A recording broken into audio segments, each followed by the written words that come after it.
This is 70,000 Tons of Metal, the original but world's biggest heavy metal cruise. 60 bands, 4 days, 1 cruise ship, only 3,000 tickets. It's like having an all-access backstage pass. January 29th to February 2nd, 2026. From Miami, Florida to Nassau, the Bahamas, and back. Go to 70,000tons.com and book now. One of the things I like doing about this show is coming across bands I haven't heard of before and, really starting to dig them. So for people out there like me who are not familiar with Sarayasign, can you give us the 2-sentence elevator boardroom pitch? I guess it's a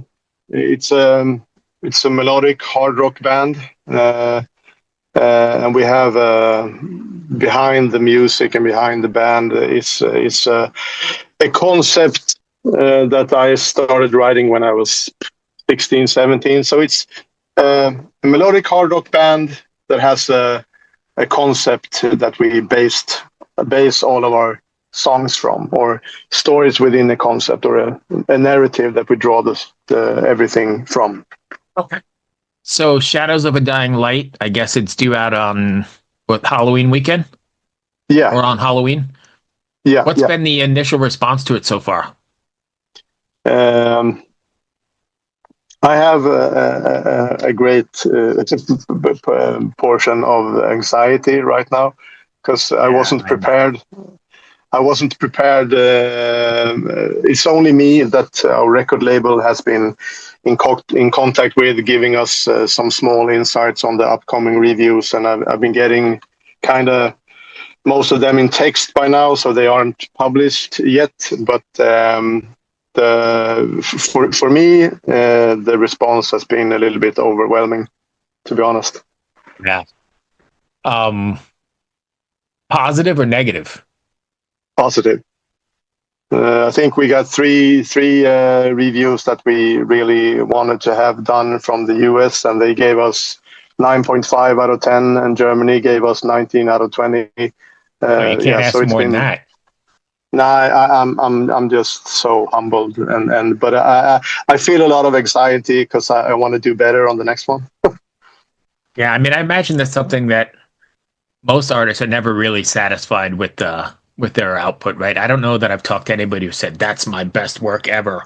I mean, they may say it at the time, but then you're always looking to do something different or something better or something. Yeah. Right. Yeah, and also on a more personal note, I think it's one of my flaws as a human that I have.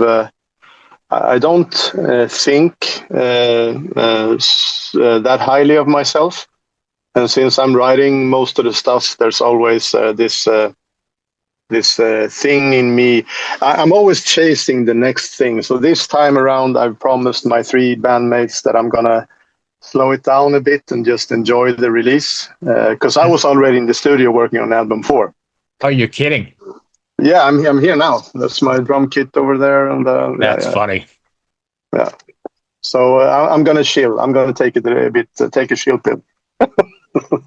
So with that being said, then, if you're always writing and moving on to the next thing, do the riffs and ideas from this record make it to the next one, or do you start from scratch again?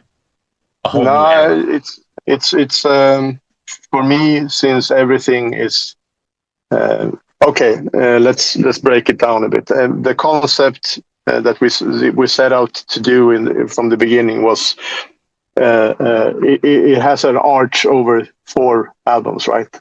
So the initial story is told through 4 albums, but there's more to say after that. We're not going to disband the band or anything like that after the 4 albums. But since in my head the story is so fresh and I'm in the Saraya headspace or whatever, I need to be there. I need to not let go of the mindset. So I'm trying to be in the creation, so to speak, not to lose myself or to lose the initial.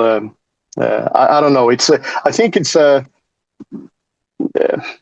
it's just the way I am. I want to be in the right headspace and be as close as I can to where we are now with the story and all the progression with the characters. But also, it needs to feel fresh. I don't want to copying myself, but I at least lyric wise, I want to be there so I know where I am when I'm writing. Yeah. Do you like do these songs? Shoot, I just lost my total train of thought. Yeah. I'm backtracking here for a second. We were just talking about these songs. When you're writing, then, yeah, are you writing those songs like as a story first, or an outline? How does that work if you have 4 albums over like a trilogy or whatever that would be, a 4-parter? Yeah, the easiest way to explain this is displayed on our website, Sarayasign.com. There's a menu there called Storyline. So I've written a concept with a prologue or whatever, and I did a few chapters text-wise. So that's the story itself, and the songs are drawn from that story. But it's really important for me not to get lost in the concept, like Ronnie James Dio once told when he wrote Holy Diver. They had all these misinterpretations of what the song was about, and I'm trying to make it accessible lyric wise. But when you scratch the surface, there's kind of red lines all through them. But they need to be written. The songs need to be written in a way so it's more approachable or easier to digest for a listener, I guess. And so, do you find yourself straying from the storyline at all when you're writing, or is that not a thing? You're pretty strict on it. Can it breathe and move? No, I'm not moving at all. And since the story, imagine you have let's say 2 lanes in the story. So one lane is about one big adventure, about 3 or 4 characters experiencing something and doing something, and the other one is about another set of characters. So if you go back to Throne of Gold in 2020 or 2022, we started exploring those lanes, and we built on them on the Lions Road, and now what we're presenting the listeners with on the new album is chapter 5 and 6. But you shouldn't be afraid of the band only because it's a concept. You can totally just listen to it as a normal rock record. But if you want to dig a little deeper and geek out, there's more to it with nuances and things that tie together in a narrative. Which track do you think off the record best captures tension between light and darkness? I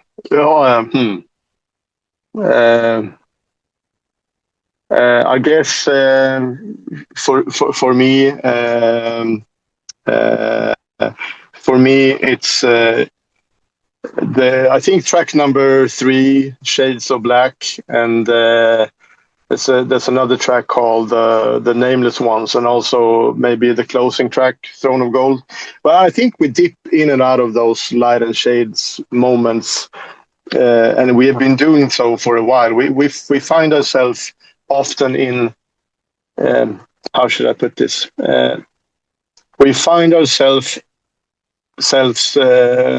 sometimes in somewhat of a ballad territory, when you're trying to get emotions across, or but they're not ballads. So we're trying to. I think melody wise, I find myself there all the time. I've stripped a lot of these songs from the guitar and heavy riffs and drums and everything, and just do it by piano. It's, if it works as a ballad, it works as a rock track. That's my initial train of thought behind the ideas. Ever give a thought to those kind of B-sides or single releases with just those stripped down songs in piano form? Yeah, we did that. We did a crazy thing on the previous album, The Lions Road. There's a song called Love Will Burn, and Love Will Burn is was actually an up-tempo rocker. And then just a week or 2 weeks from mixing, I'm like, something feels off with this. So I just muted everything and started playing piano and do some strings and on it. And then I think it was Stefan, I was singing, oh my God, it's been a ballad all this time and we didn't know. It was hidden, So- right? So it became almost like a curveball. When you're writing, and I know it's a storyline, and like you said, it goes over multiple records, but is there a takeaway or something you want your fans to walk away from after listening to a Sarayasign record or release, or more likely Shadows of the Dying Light? I think I try to separate the story that I've written in almost like book form, or the text that you can read in a booklet. I try to separate that from the songs themselves. They are drawn from certain events happening in the story, but I guess we put a lot of more accessible themes within those songs. A lot of the songs on the new album has to do with grief, not losing hope. I guess a lot of people around the world are bleeding hope right now because of everything that's going on, and I think it's important to let people know that they're not alone. There's always room for a helping hand or a last cry or whatever. So we try to make it positive, but there's a lot of struggle in our lyrics. But there's a lot of struggles everywhere. So I guess you take what you experience in life and it kind of leaks onto what you write. But there's I try to look at it two ways. I can see a clear red line for what I read in my lyrics, but they need to be. I guess what you can take away. We try to be a positive band. We talk about love as a beautiful thing, and hope is something that is the last thing that leaves leaves a human when they die. So I guess a lot of those grown-up subjects, I guess. You ever feel like you put too much of yourself into a song, or is that the point? I've put too, not too much, but I've put to a certain extent a lot into the lyrics. I remember 2 tracks on this album when I wrote the chorus. I started crying, and I think when me and Stefan wrote way back on the previous record, I didn't hear from Stefan in a while. I sit in the studio in Örebro in Sweden, and he rents a studio in Stockholm, and we bounce ideas off each other. But when we had recorded the chorus, I didn't hear from him, so I was trying. Has something happened? And then 20 minutes later, he calls me, and he had to take a breather because he broke down. But I guess it has to do with us being invested in the story, and we are so in love with these characters and what we are trying to achieve. I think you can never pour too much in a lyric, but if you do it, if it comes from the heart, I guess it's a bit draining.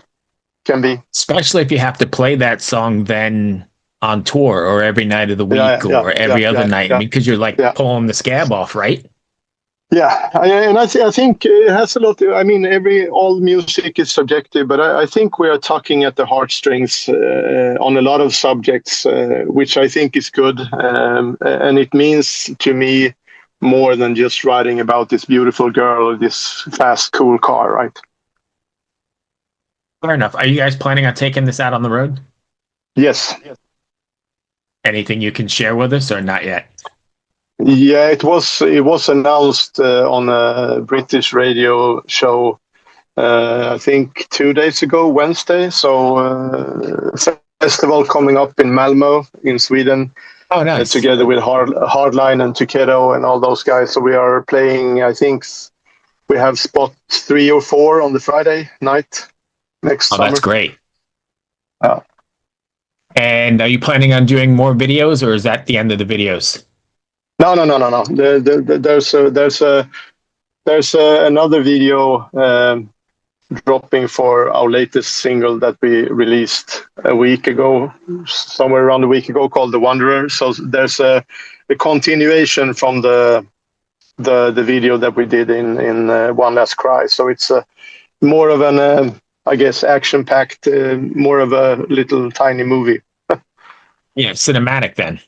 Yeah. All right, so I've got a couple out of the box questions for you, and I'll let you go if you don't mind. Yeah. Let's see, maybe we'll start here. Imagine exploring the world of Soraya as a virtual reality experience. What moment or scene from this album would you want to live inside? There's a beautiful scene coming up in the Wanderer video where I guess it's a long story, but a man is on a gruesome quest for love eternal, trying to locate his dying wife's soul in the underdark, or as we say, in a different dimension, and he's been granted access there by a masked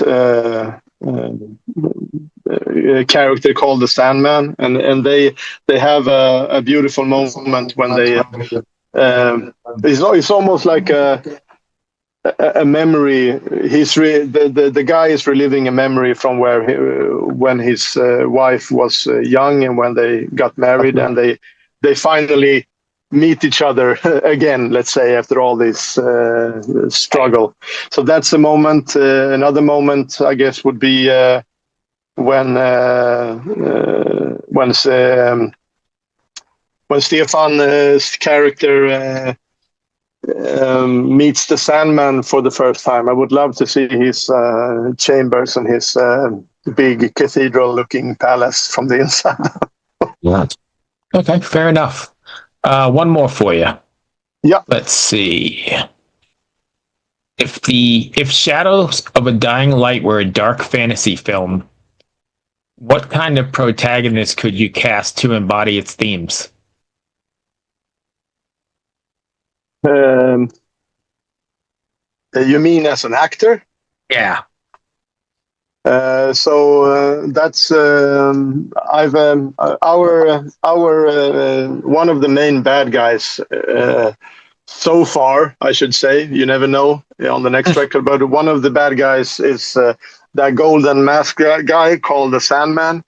Yeah. And there's one there's one actor that I think has really perfected doing things behind the mask, and that's the guy who played Bane in The Dark Knight. Oh, yeah. Yes.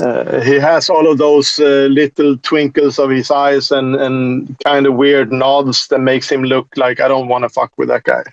Yeah, absolutely. Wow, that's a good one. I don't know the name though. He's a really famous actor. Everybody knows him, so anybody listening to this will go check it out. It came to mind right away. So what's next for you guys then?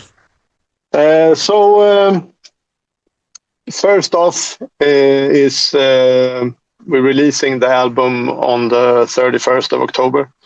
Yeah. And I think all the different formats will be available on day one. So it's a jewel case, the Digi file with the map and all the extra stuff. There's a black vinyl coming, and there's a turquoise see-through black vinyl on the 31st. So that's the Friday. And on the Saturday, we have a release party in Sweden, playing like 85% of the new record and some old songs. Oh, nice.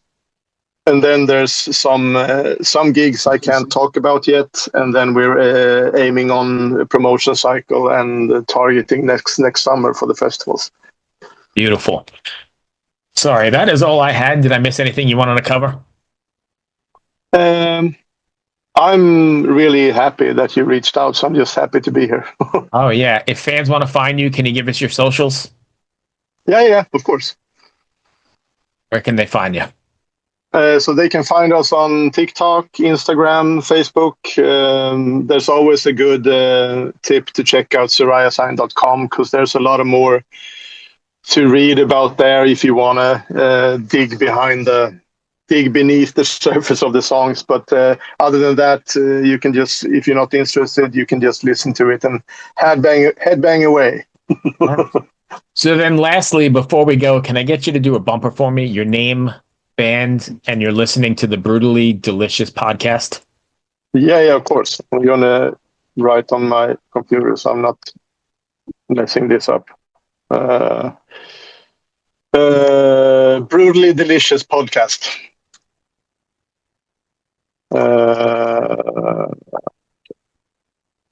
So, okay. Yeah, I'm good. Whenever you're ready. Hey, this is Jesper Lindberg from Swedish cinematic melodic hard rock band Sarayasign, and you're listening to Brutally Delicious podcast. Thank you, my friend, for taking the time. I appreciate you. I really dig the record. So, oh, thank you. You've heard it? Yes. Ooh, nice. Yeah, I like it a lot. Can I ask you some quick questions before we go? You may. Have you heard the previous one? No. Okay. So one thing that has okay, so we started working with Jacob Hansen as a mixing guy and a mastering engineer on the previous record. Mm-hmm. What did you think of the mix? I have a history or a past as being an audio engineer in New York City from 40 years ago. So that's something nice. I do pay attention to a lot, and I think it's mixed really well, and I think it's mastered really well. Yeah, I was surprised. I only had one thing that I wanted to hear Jacob's thoughts on, and that was I wanted it to have a little bit more headroom, and I wanted the drums to be a little bit more wet, because I think the wetness kind of helps with the grandeur of the epicness that we're trying to achieve, right? And also something that we did that a lot of hard rock metal bands don't do, that we only have two guitars, so there's one left and one right. There's always this wall of guitars, right? Yes. So I just wanted your opinion. Does it sound? I just think it kind of breathes, but it's still... that's kind of the way the Priest did their records too, right? Like with just the two guitars with KK and Glenn kind of split. Yeah, absolutely. It definitely makes it more open, I think. Nice. That's I think you touched on it, and I just talked the last interview I just had. We were talking about it. Sometimes less is more. Yeah. And I think also, go ahead. No, I think, even though you can play, I was just talking to a prog band a minute ago and giving them props because they didn't play like 400 notes in the first two measures.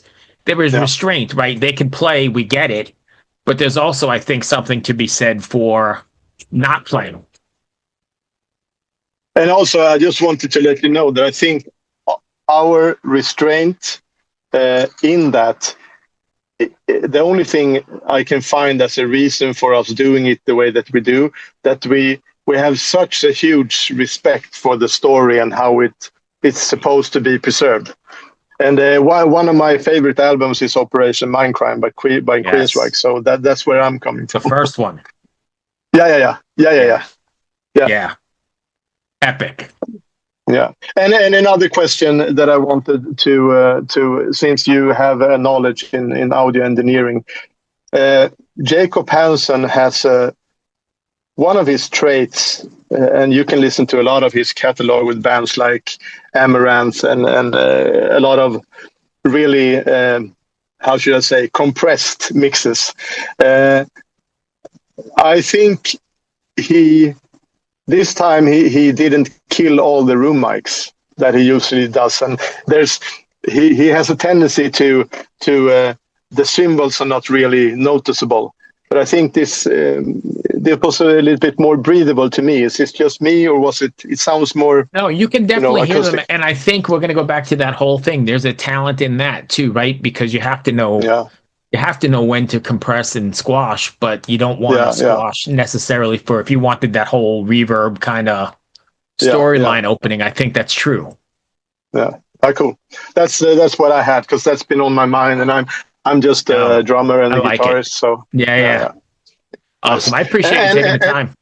And the last question: did you think that on the previous record we had a female vocalist who helped with the choirs, and this time we have another lady, and we did something different this time, that we have Stefan's mid and low harmonies kind of a little bit more tighter on the lead, and then we made it so that the female voice is a little bit more disconnected from that, to almost sounds like a